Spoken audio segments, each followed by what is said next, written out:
next news story. This one is really, really awesome, I think. QuakeCon is happening right now, and in concert with that, it's been revealed that Nightdive Studios has released basically a new compilation of Doom and Doom 2, a definitive edition, so to speak, boasting a wealth of enhancements here.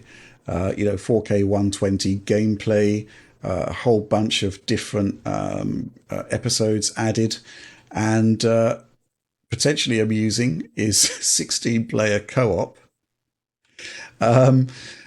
I did give it a very, very quick go. I mean, it's literally just dropped before we started filming this, and it just looks like another quality Nightdive joint, just filled with content.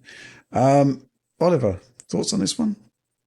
Yes, it does seem very promising. Obviously, you have a ton of campaigns here, including the original campaigns and a new Machine Games campaign as well. I think this is overall a really solid sign. I think it's a really good effort, potentially.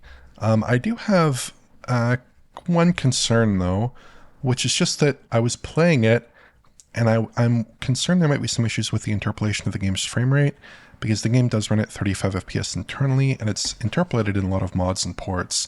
Not, I believe, in the 360 ports, not in the original Doom ports that arrived last time around, but in the update to those ports that arrived. So if those were running at 35 FPS originally, then they were updated to work at 60.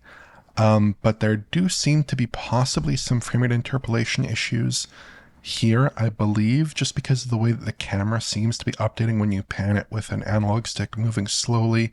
You do see some differences in the frame travel from frame to frame there that I'm not quite seeing on the Doom port on a Nintendo Switch, for instance. I am concerned there might be some issues there with interpolation. Hopefully that can be addressed, if so. Mm-hmm. Mm-hmm.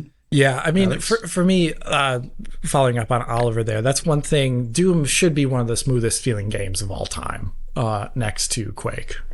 Those are just very smooth running games, and especially because like all the animation in Doom from the first person perspective, other than the gun, you're just like a dart moving through the level.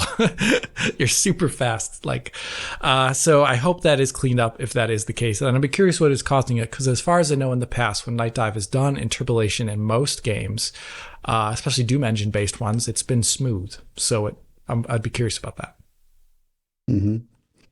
Nothing beyond that. I mean, I've been playing Doom for 30 years now. It's got ported again, but on PC, it's just like free these days. What can I say?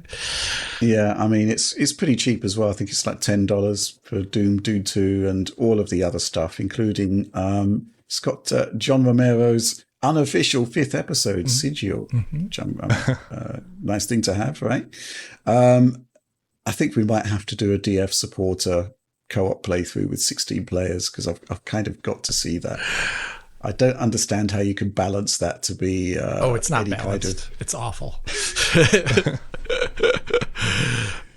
One very positive thing that I did like, just browsing through the Switch eShop, I thought I might have to plunk down a few dollars for this one, but it turns out that if you have the original version of Doom and possibly maybe Doom 2 as well, I don't know what the specification is there, they offer you this one for free.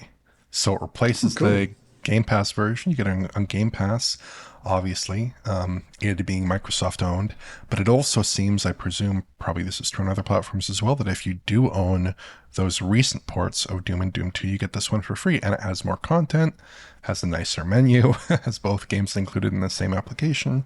It's got some definite bonuses, and it has, I saw, multi-threaded rendering on PC, support for higher resolutions. Even on Switch, it's perceptibly higher resolution. I didn't count it exactly. It looks like it might be native res there. Whereas the last ports were visibly a little chunky on those platforms. Reasonably good looking, but a little bit chunky. So that's certainly a positive development for these ports. Yeah, it'd be nice to have a definitive edition that is actually definitive. So I'm really looking forward to checking this out in a bit more depth. Mm-hmm.